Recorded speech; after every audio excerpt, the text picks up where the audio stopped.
Welcome to the Wandcast. It's the chapter-by-chapter reread of the Harry Potter series with a very informative craft brew on the side. I'm Aaron, and I'm here with my two favorite Hufflepuffs, Nate and Jade. Hello. Hello. Hello. On this episode, we are catching up with Chapter 18 of Harry Potter and the Prisoner of Azkaban, Moony, Wormtail, Padfoot, and Prongs. Lupin provides us with a juicy lore drop. Just real quick, if a door opens on its own, I'm bringing the lore to a full stop. Lupin continues to drop insight into his backstory when Snape reveals himself and everything not very hunky-dory. He's doing it again. Yeah. There's a good chance they all rhyme from here on out. So we found out that Aaron actually has this rare condition where he's eventually forced to rhyme, and the only fix is a little bit of beer, and that seems to straighten him out. It's the weirdest fucking thing. I don't know if I like that me needing beer is something I want to be true. That does, in fact, leave me feeling quite blue. Jeez. Do the thing, Aaron. Well, hey, I think, Nate, you brought this up, that I think sometimes it's maybe a little important that we give a quick recap of the last chapter. I know we're almost done with this book, but we're still looking for ways to improve every time we sit down to do this thing. So we, from now on, are going to be doing a quick little recap of the previous chapter, so you wonderful people know where we're at in the story. Maybe you binged and then took a break. Maybe you haven't read the books in a little while, but hey, all information, information can neither be good nor bad. It's how you use it. We're just here to provide it. I waited that entire time for you to rhyme again, and you never did. Oh, I wish I could have. But it's good because I was paying attention to what you were saying. I wish I was that talented. I do have to give a lot of forethought into very simple rhymes. But real quick, in the last chapter, the trio arrived at the Shrieking Shack, where they were joined by one Sirius Black and Professor Lupin. Lupin promised to explain everything, and Sirius reveals to us that Scabbers is actually Peter Pettigrew, an animagus, or animagus, or animagi, or animagi. There's like 17 different pronunciations. Yeah. According to the internet, you can just say whatever the fuck you want. Yeah, they're all fine. wrong. Yeah. But we did spend the time listening to a lot of different pronunciations of that word. Animagus. We did actually try to put the work in, and it's just totally up in the air. Yeah, so we apologize if we don't pronounce it how you pronounce it. Because we also learned that, we're big audiobook people here. Different pronunciations on the audiobooks as well. Jim Dale says it quite differently than Stephen Fry does, but hey, that is neither here nor there. I digress. I think it's time to get into some deep dives and do some discussions, and I think we get right into it. The chapter opens with Harry fully realizing that both Sirius and Lupin are fucking mental as hell because Peter Pettigrew is dead.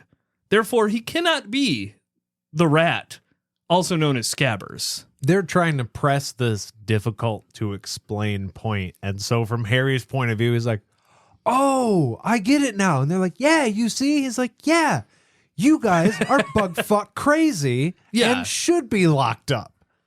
Here we go, back to the place. You know what I mean? Like, the story makes no sense to him. Yeah, this can all be easily explained. You're mental. That's the easy explanation. There you go. An Occam's razor situation, right? Exactly, yeah. The easiest explanation is that you guys have lost your minds entirely. Yeah. And Sirius kind of acts on emotion again and goes after Scabbers. And Lupin argues, I think rightfully so, and it's what we talked about last chapter a lot. Everyone deserves an explanation. And he tries to explain that Peter Pettigrew is in fact an animagus, and Hermione interrupts quite quickly and says that, hey, she did her homework. There's only been 7 animagi in the last century, because we heard about this. This was in one of their transfiguration classes. They talked about animagus. I was going to add that the description she gives that there's only been 7 in the last century or so. And so I guess I just didn't realize how rare a thing McGonagall changing into a cat was. Wild.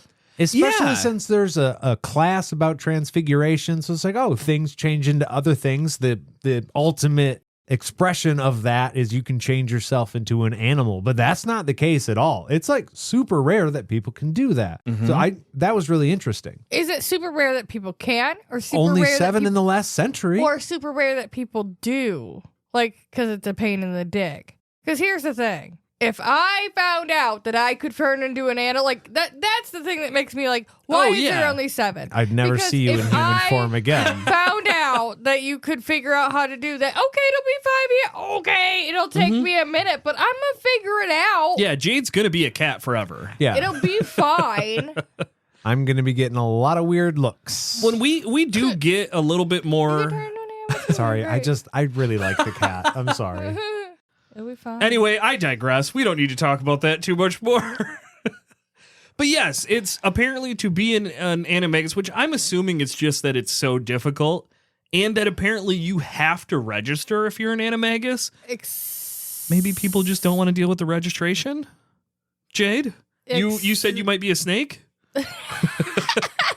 That's what it sounded like, yeah. At the same moment, I was just looking at her like, what are you doing? I was going to say, except the 3 15-year-old kids who are able to do it by themselves. Yeah, except these underage wizards who were able to do it. That's the thing. It was so shocking. Like, only 7 in the last century. And it's just like, oh, me and my friends did it, though, also. Like, I'm pretty sure that more pockets of people have been doing this than... Yes. Everyone's been aware of. 100 like, yeah, P. 7 people decided, yeah, I'm going to register with the state and tell them I can do this thing. But actually, it's pretty common. Probably everybody does this. Not everybody, but, everybody that learns. Weird, sneaky suspicion that we're going to run into more unregistered animagi in the book.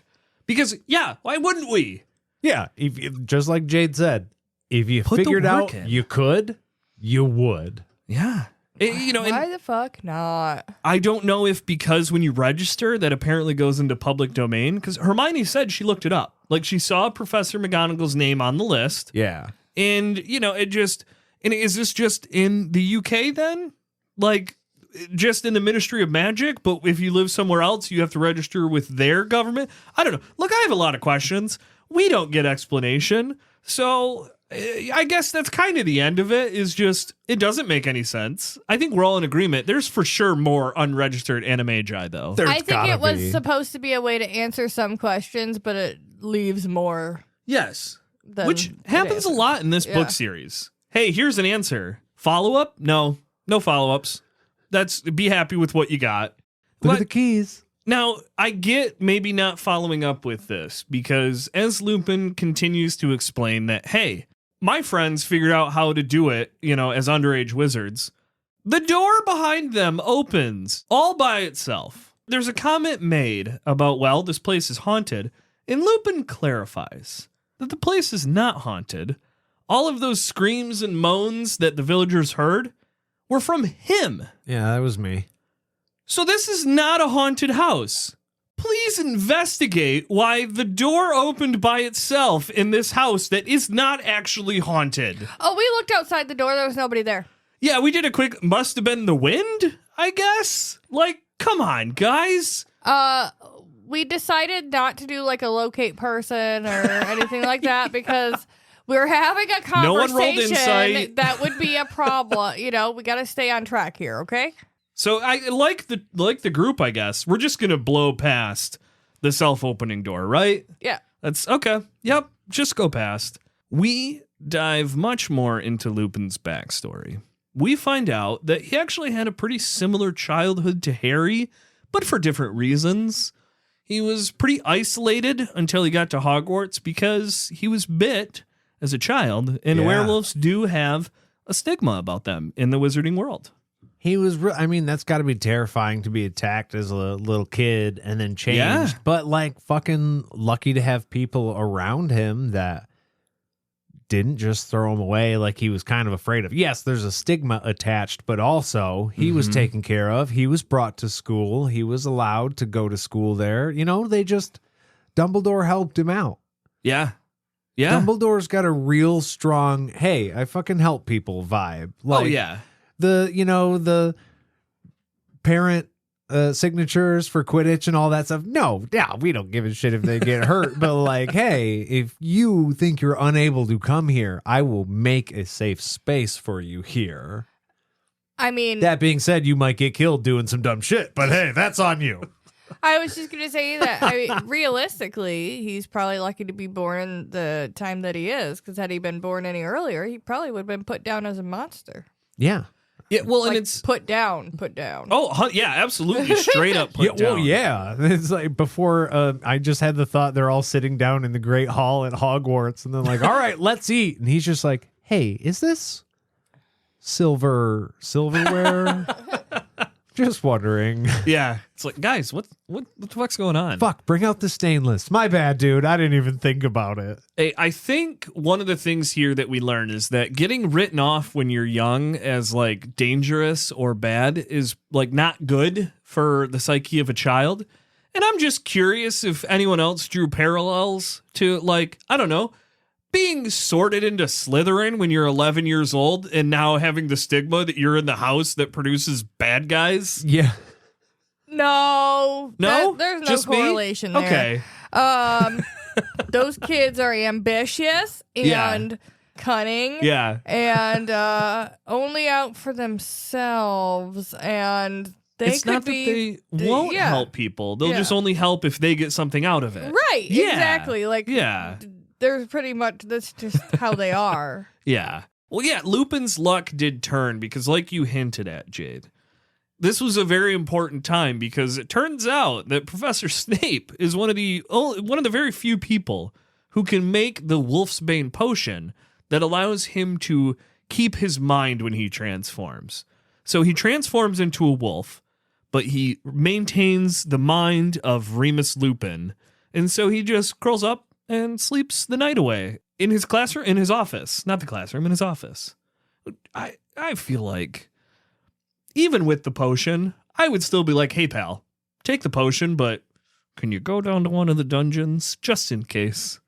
Just in case. And then come back up in the morning, please? I think if we're trusting it enough to be like, he takes it and he's safe and it's fine, then it's kind of surprising that the only person who's able to prepare it is somebody like Snape and not like somebody who works in the hospital wing, and that we aren't like producing these on a mass level. Good point. Yeah. There's clearly a stigma to werewolves, and so if you know someone who can successfully make the Wolfsbane potion, feels like Snape should be making that all the time.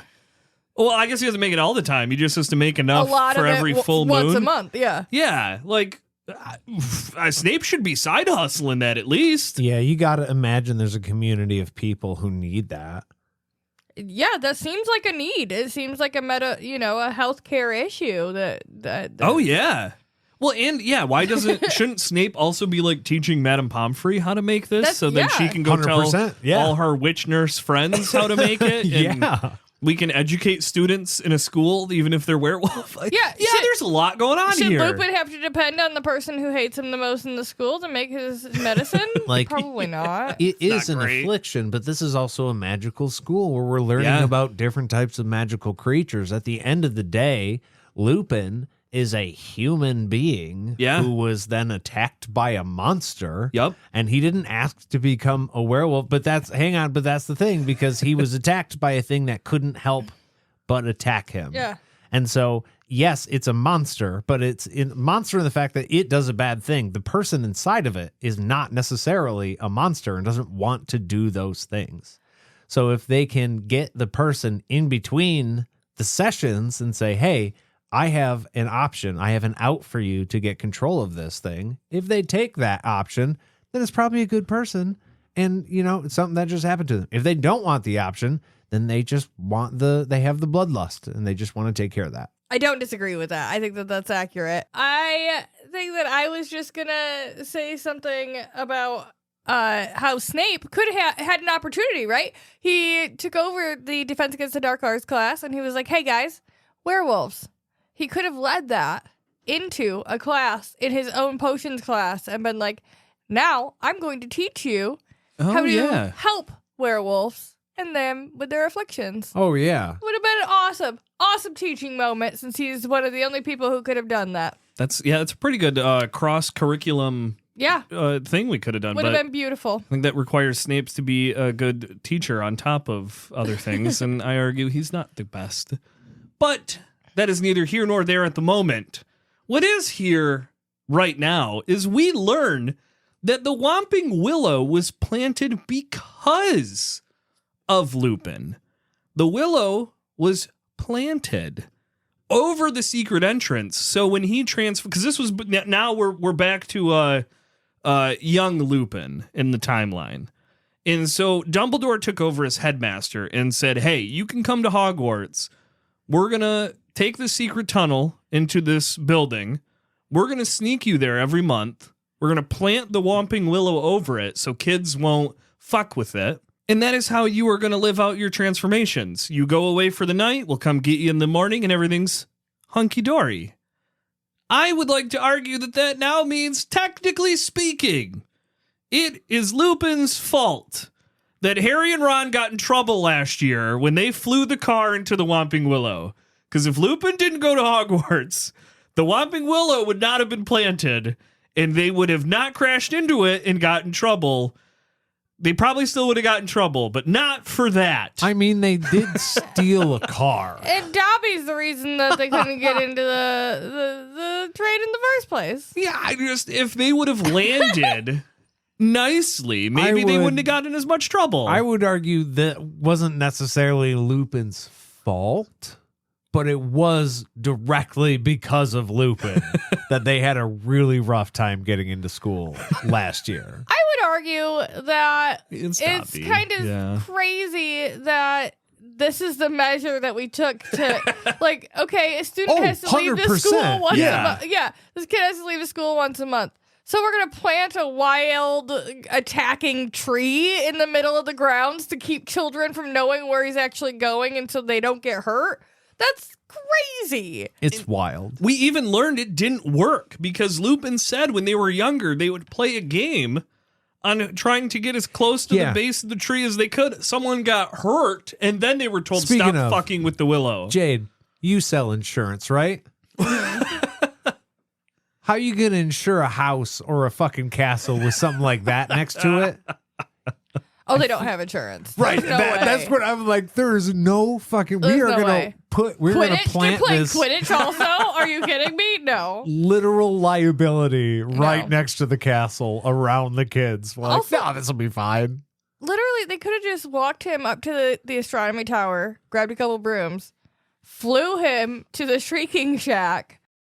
There's so many other ways this could have been Locked handled. Him inside. Let's be honest. Nobody even knows where he's going. Let's be honest. What? Every time this happens, I just always think to myself that maybe I could potentially make more sense of all of these non-answers that we get here if I had a little bit of beer. And I feel like maybe you guys would also like a little bit of a beer right now. And then maybe we could get a little bit more into Lupin's backstory. And then maybe after that we can do a little bit more. There's no way in hell I'm stopping you. No. I think that was the upper limit. I think that was it. I think that was it. That was as high as I could get without getting too lightheaded. Let's say that. So we're going to take a quick little break. We're going to get a beer, and we're going to dive even more into Lupin's childhood and backstory right after this.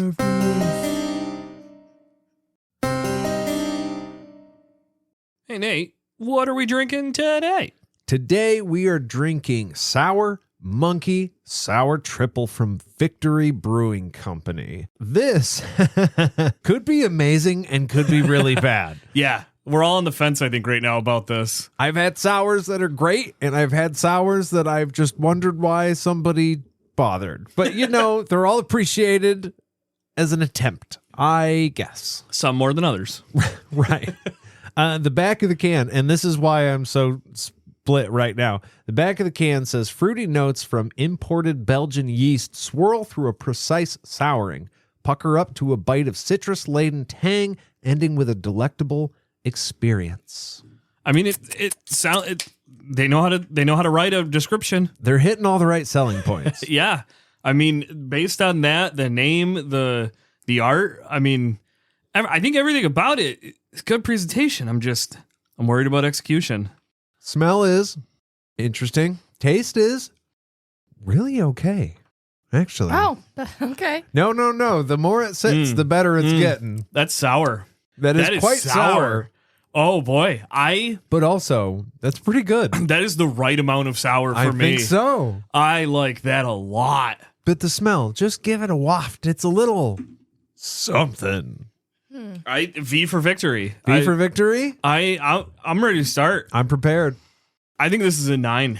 9. Yeah. Wow. That's real good. That's a good sour. I like that a lot. No, you know what? 8. It's an 8. I can't drink that all day. That's true. I can't. I'm going to have 1 or 2 of those, and then I'm going to need to switch to something else. It is novelty, kind of. Yeah. So maybe not a river beer, but maybe a boat beer. Couple on the pontoon, then head back in. Like a 7 monkey arms. Oh, yeah. 7 monkey arms? Yeah, 8 monkey arms. He's got 4 on the can. Yeah. Okay. I'm actually right there with you, Jade. I like it, but I don't think I could drink a lot of it, or I'm also not going to drink it very often. But it is delicious and will be happy when I probably would buy another one. That's the thing. Well, I'd definitely buy it again. It's a sour flavor, but it's not like it's the zebra ones that we have. That are like margarita salt. Yeah, Oh, so you have the yeah. salty, and there's a Really specific just stays. fruit flavor and some there's like it's unique. This There's is just enough sweetness in this to where it's worth the little it's sour. more, I'm just saying it's just a generic sour flavor. It's not like a specific fruit or anything, which is maybe taking it down enough, which is fine. It's fine. It's fine. It's fine. Well, I mean, I think, it's fine. I think it's good. And I think we should head right back to the book. Jade, when do you think we should head back? Now! And we're back with this next part of chapter 18. And we are still talking about Lupin's backstory. We are talking about his childhood. He is now at Hogwarts, and he is mentioning that he found 3 new friends. And those 3 friends, after a couple years of being friends, happened to notice that Lupin disappeared once a month, every month, at the full moon, and that their friend is actually a werewolf. Yeah, they put it all together. I don't think that they hit it very well, and I'm thinking that everybody actually knew, and they just didn't talk about it. Yeah. That would be fucking hilarious. It was like, well, I noticed you were scratching your neck the other day. He's With like, your foot. Yeah, exactly. Well, it wasn't until I saw you just completely change the structure of your body to scratch it with your toe that I started to wonder, hey, I think maybe something's going on with Lupin. Lupin, you sniff the air a lot. It's weird. We all talk about it. No one says it, though. Literally everyone knows. Well, I'm just saying, because it's mentioned that, Snape ends up finding it, Oh, yeah. ends up finding out as well. So, and Hermione figured it out. So it seems like anybody that was actually paying attention probably fucking knew. So, Ravenclaws? You're going to sit here and tell me that not a single fucking Ravenclaw that was in year 1 when Lupin was year 1 figured it out by year 7?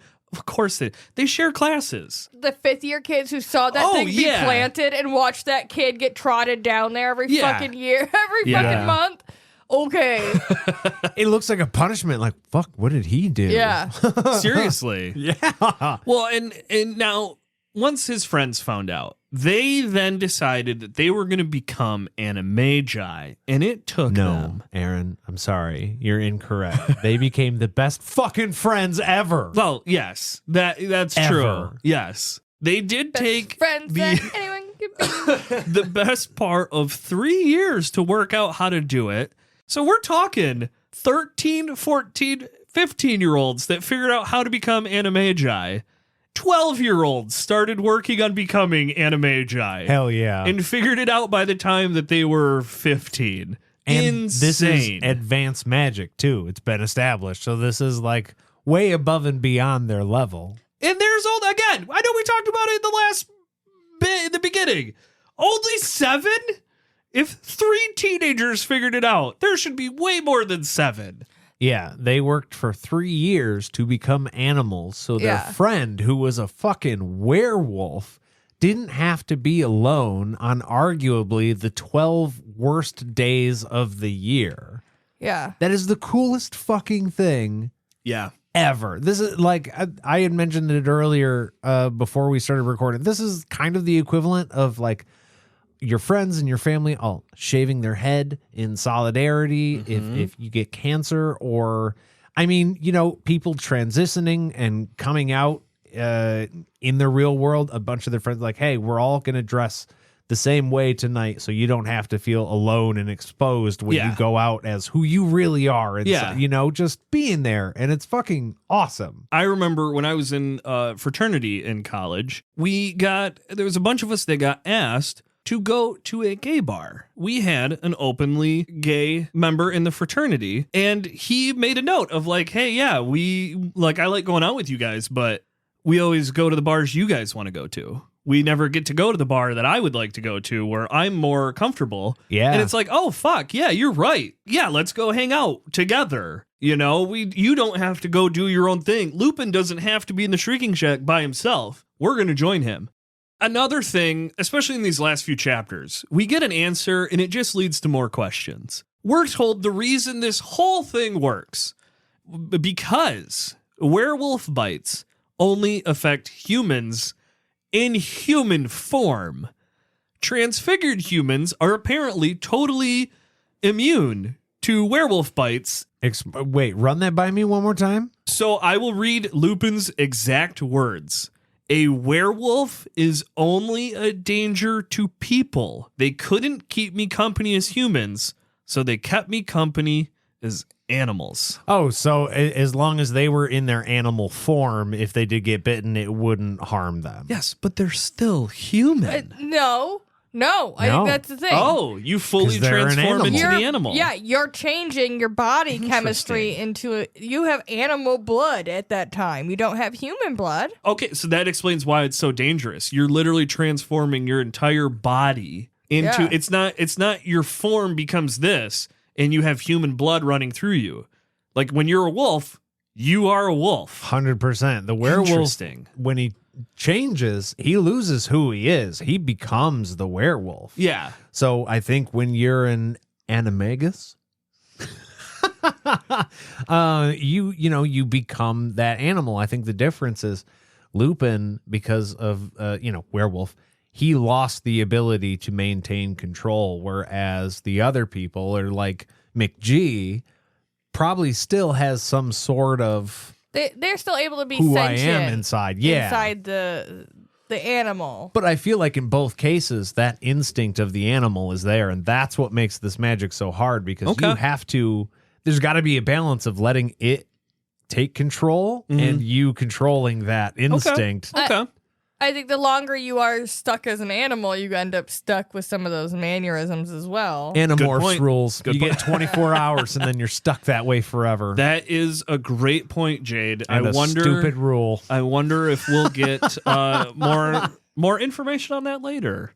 But okay, so that is just me. I was thinking that didn't really make sense, but I guess, to be honest, now that you guys have input, it makes more sense to me. Have. Let us know what you think. podcastatt@gmail.com.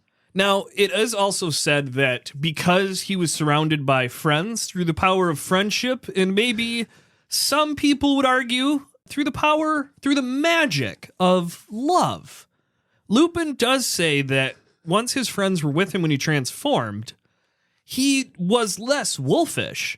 Like, he would be able to reel himself in because he could fuck around with friends instead of being locked up in isolation. They could keep him in check, but it wasn't necessarily like a violent threat. Well, as opposed to being, shoved in a cell by yourself or whatever, you're able to communicate with other people in that form until you'll be like, hey, you're still Lupin, man. Yeah. You remember earlier today when we were fucking eating sloppy joes in the Great Hall, and you know, Wolf Lupin can be like, oh yeah, I do kind of remember that. They're like, all right, cool. Hey. We're gonna go steal some fucking candy from Honeydukes, right? Oh, Yeah.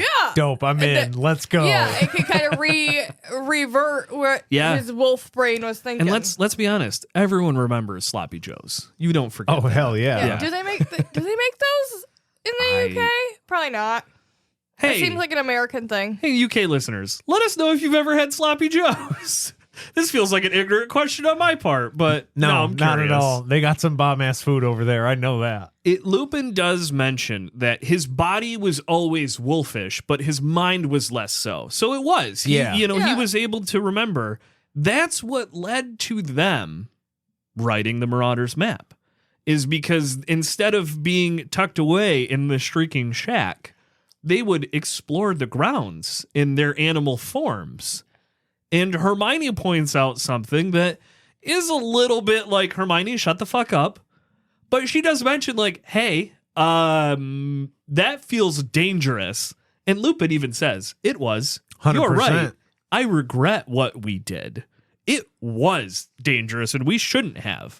But we did get the map out of it. Hermione, you and your friends were literally down on the grounds earlier this evening, and one against of your friends, rules. In the grounds. Yeah, one of your friends got bit by a dog and his leg got broken. So shut the fuck up. And let's not forget book 1 and book 2. Yeah. All of the things. Yeah. The reason book 3 has been like, Harry, don't fuck around with shit, is because historically you and your friends do the same thing. Do shit. Teenagers do shit. Yeah, just quick reminder, Hermione, your best friends are Harry and Ron, who break rules all the time. Yeah. So, calm down. Yeah. But she is right. That was a dangerous thing. A werewolf was running around the grounds unseen. How are these animals not noticed by anyone else? Now, look, considering that Hogwarts is in Scotland, and considering they're in a very large castle, when you look out the window, you do kind of have a limited view as to what's around you. So assuming it's nighttime and everybody's in the castle, I don't feel like that's actually the way it works. I feel like there's people around outside doing things all night long because it's a very big place with a lot of people in it, but just supposing. And I guess Scotland does close down a little earlier. It's a little different vibe out there. But, I mean, they're very big. Somebody's going to see that. You got people like Hagrid, who is groundskeeper and pays really close attention to animals. You telling me he didn't see these tracks? Because it's not like they are a spiritual form of these things. They are an actual or big-ass animal running around the grounds. Hagrid's going to pick up on something like that. Not just Hagrid. He's groundskeeper, but there was also another care of magical creatures professor at the school too. Yeah, At this time, because Hagrid's recently the care of magical. So there was 2 people who were very familiar with magical creatures. I asked our guide there, John, hey man, is there any dangerous animals we need to be aware of when we're here in Scotland? He was like, oh no, man, we killed and ate like everything over the last few centuries. So like wild pigs is like to see really large predatory animals there. Oh yeah, would actually be a rarity because good point. There's not a lot of them now, and this is the 80s. Point. Well, and also just Dumbledore seems to know everything. Yeah. So the fact that you have 3, 4 students, well, one of them is excused, right? Yeah. But the other 3 are sneaking out, and he's not checking in on the student that's stuck in this isolated place. You're not keeping an eye on the student werewolf's best friends? Yeah. Or even him. Like, yeah. Madame Pomfrey is dropping him off there, and then nobody's checking in on him the whole night that he's there. Apparently not. Dumbledore knows everything, but nobody sees. Feels like I would post a guard. Also, there is kind of a guard standing outside of Gryffindor Tower. True. Yeah, the fat lady. Even if they don't leave from the dorms, at the students at this point, being James, Sirius, and Peter, they have to return to the dorm at some point, though. Yeah. Yeah. Like, you could leave like the trio did today. They left from the Great Hall, but they come back. They have to go back to the dorm. The fat lady apparently is under no obligation to report late night snooping. And yes, they have an invisibility cloak, but how you can't open it, right? Yeah, I don't think so. The whole again, we get an answer and half more questions are not told. To your point, though, of Dumbledore being kind of all-knowing, Lupin does bring it up that he has been fighting all year telling Dumbledore about whether or not Sirius is an animagi and breaking that trust that Dumbledore has in Lupin, because all of this was that Dumbledore trusted Lupin. Yeah. I trusted you as a student, and now I'm trusting you as a teacher to keep your shit in check and be responsible. And Lupin is purposefully omitting information from Dumbledore by not letting him know that, hey, that person that's breaking into the school can transform into a dog. So you need to look out for dogs. That might be how he's getting in. And that is fucked up of him. But also, Dumbledore, what is your school doing that these kids, where were these kids able to practice and study this without anyone noticing for 3 years? And nobody knew. Like, what? That's incredible. Mm-hmm.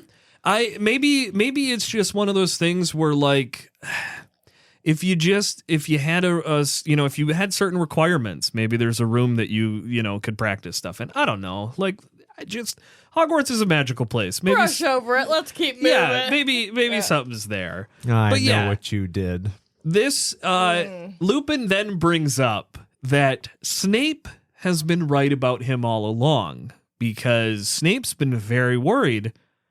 Because Snape knows that Lupin's a werewolf, and he knew that Lupin was a werewolf when they were in school together. Yeah, all the way back then. We find out that the big prank, the thing that makes Snape hate Lupin and James and Sirius, is that Sirius tried to play a little bit of a trick on Snape. Little goof. Told him where to go, and Snape caught a glimpse of wolf form Lupin.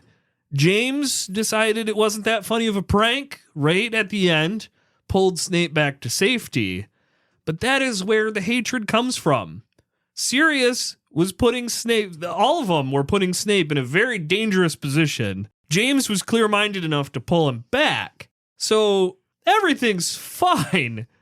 But intent to do bad things was there. It was there, man. I don't know that James, the way that it's told to us, does not seem like James was in on it. He found out about it and told Snape about it. Because, listen, it's really shitty of Sirius, because Sirius's defense is, well, he should have been sticking his nose in it. No, you guys are sneaking out every fucking night and going to fucking town. It does say that some Sirius pulled the trick. Yeah. And I think, so maybe James got word of it later and then was like, no, I need to go stop this. And I can see Peter being like, oh, yeah, that's funny. But it seems like, and Lupin obviously didn't know, because and his friends obviously weren't planning on meeting him that night. Or if they were, James found out, oh, we're not meeting him because you pulled this fucking prank and I gotta go fucking do some bullshit. Well, they know that Lupin in wolf form can't help himself.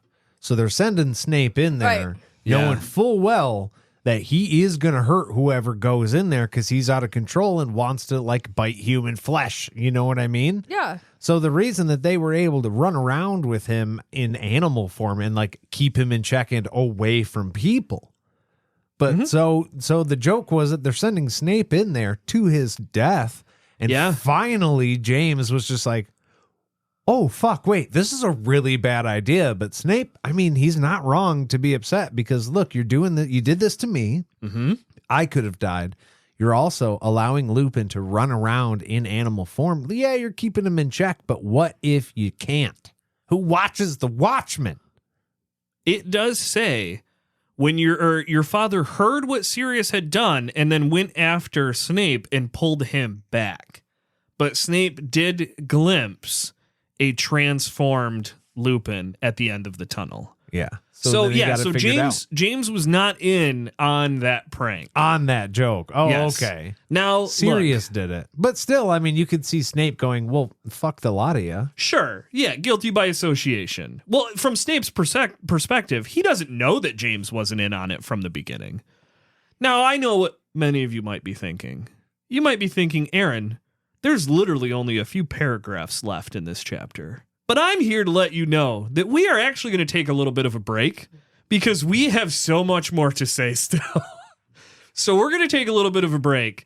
And especially Jade and I think we're going to dive into some stuff and we're going to let some frustrations loose. So let's get a break, maybe get a beer, and we'll get back right after this.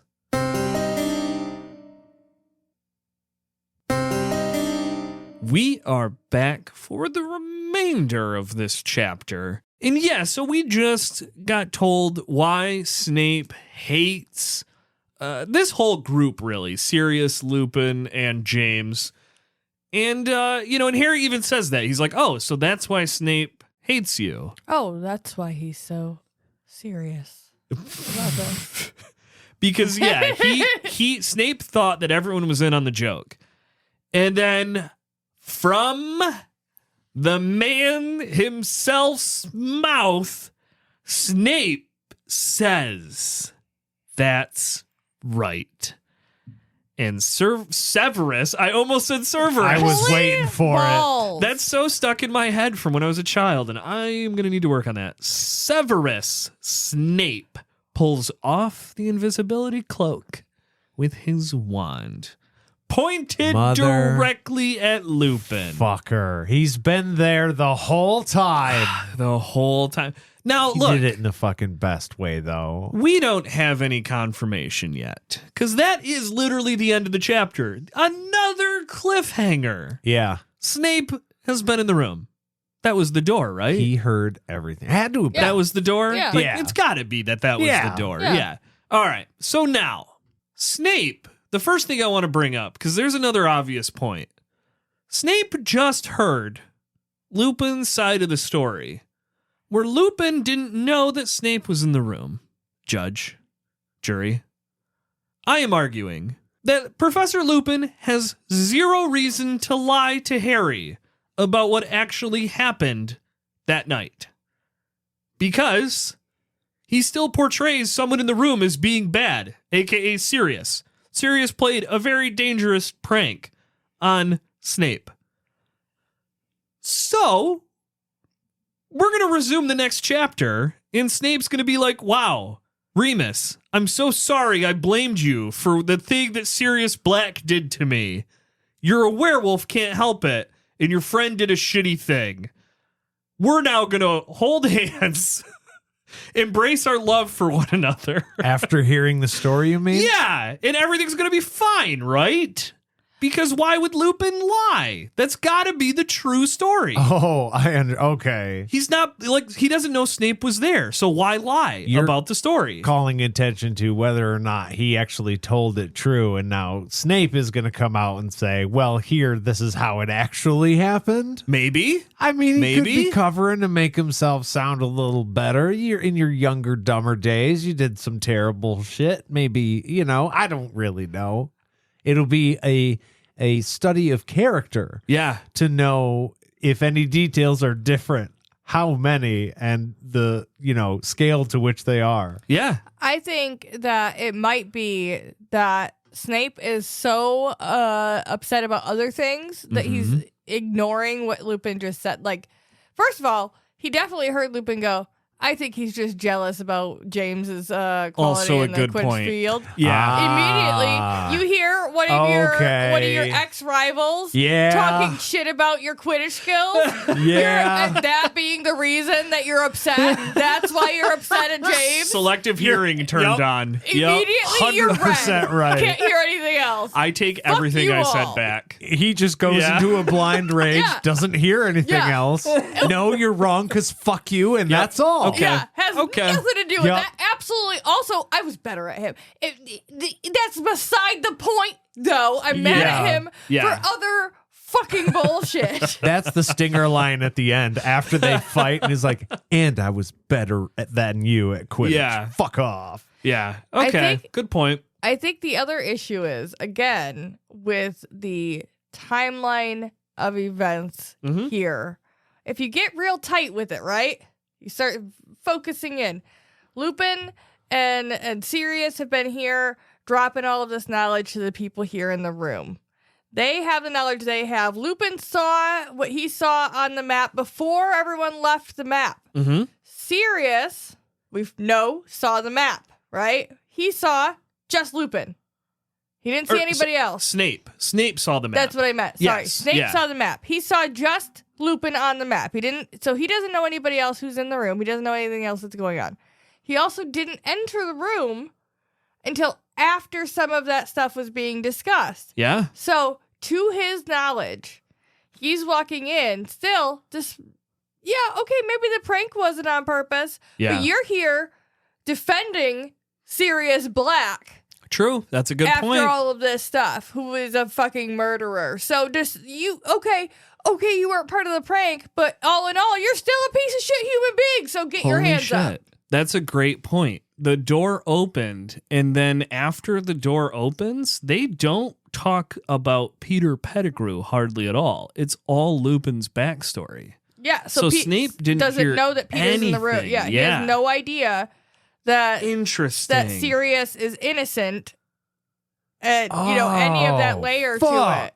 I was thinking that his thoughts toward Lupin would be better because he heard the quote unquote true side of that story. But he says, okay, Lupin maybe didn't mean to do that, but he's still working with a serial killer. He missed the whole part where Sirius is okay now. I can't believe I literally wrote the notes for this, have listened to this chapter near half dozen times. It still didn't pick up on that. Yeah. So the time, that's why this book with the time is so interesting, because the timeline is very important, especially in these last couple chapters when the information is given, because it's parsed out in such a way that. Look, I miss shit like this all the time.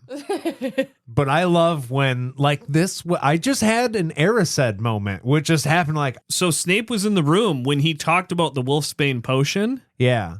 Never said that he was thankful for Snape for making that potion. It's almost that probably would have went a long way. He was somebody knows he was in there. Yeah. Lupin's a wolf. Maybe he smelled him come in and he was like, okay, the Pettigrew stuff is off the table now. I'm going to just kind of divulge our backstory and make my position known to these kids before you reveal yourself and start telling them your side of the story, which is probably going to look a lot worse for me. I know, Jade, you and I, as we were talking about the layout of Hogwarts grounds, this is where our confusion comes in. Snape takes off the invisibility cloak, which I feel safe in assuming that means that he picked up the invisibility cloak. Does anyone disagree with my assumptions so far? I believe it's stated by Snape that he picked it up at the base of the Whomping Willow. He had to have come roughly the same route that Lupin took to get to the Whomping Willow. Why did Lupin not pick up the cloak?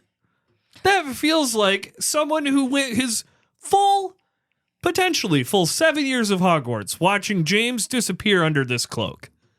You wouldn't leave that lying around, I don't think. Blind tunnel vision, so he couldn't shout out to any of the adults in the rooms or any of the older students or any of the ghosts, and he couldn't grab the invisibility cloak or bring the map or say, I solemnly swear that I am up to no good, which is your fail-safe security method that you built into the goddamn map yourself so other people couldn't see you doing shit. Yeah. I just, there's a lot of, again, we get answers and I have more questions and none of it makes sense. Lupin kind of says that he put two and two together and came here in a hurry, right? Sure.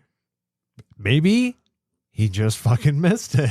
It could be. That would be my character story arc. Be like, you walked right past the silver orb that controls the dragon and be like, oh, what? Oh, fuck. My bad, guys. Oh, I got sent into this dungeon to grab a sword. Yeah, I'm looking for a sword. I was not looking for that at all. And I fully get that. Panic happens. Could be. Everybody reacts differently in an emergency. Yeah. I just feel like as an adult, when you're an adult as Lupin and you're like, oh, look at those three kids with the... Oh, I thought that adult was dead, but he's hanging out with the kid. Oh, shit. Yeah. Oh, look. That other adult is grabbing the child and dragging him and the other adult. Oh, shit. I'm going to go follow, like, your brain is just like, I better run. And you're not, there's no part of you that's like, I should send an owl or like any other type of magical message. Yeah. Or like, there's magic in this. I guess the thing that baffles me is that we're in a world with magic and these are adults that should have access to untold levels of spells that we don't know anything about.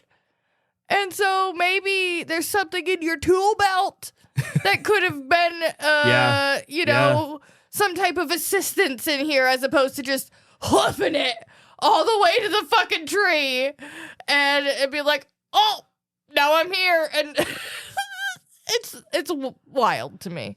I think what we're getting into here is that it's hard to keep trying to dissect this without getting into spoilers. So I think that we've said just about everything we can about this chapter. But that doesn't mean that it's the end of the discussion. Because I would argue that maybe you people, you people. You did it again. My God. I argue that you people could maybe do something on your end. I think he is trying to piss somebody off at this point. Never. If you wanted to let us know what you thought about this episode or this chapter, you can send an owl to podcastatt@gmail.com or follow us on any of our social medias. If you really enjoyed this episode and wanted to support us, you can go to patreon.com/podcastatt and make a pledge. That was wonderful. At any amount, we would love to see you there. We do a lot over there. We do. We're having a lot of fun. We got a Patreon Discord. We're doing live episodes. Shenanigans and fuckery will be had. I would like to thank each and every one of you for listening, and we will see you real soon. Bye. Bye-bye, everyone. Hey, you know what? I might try to make you angry sometimes, but I love you.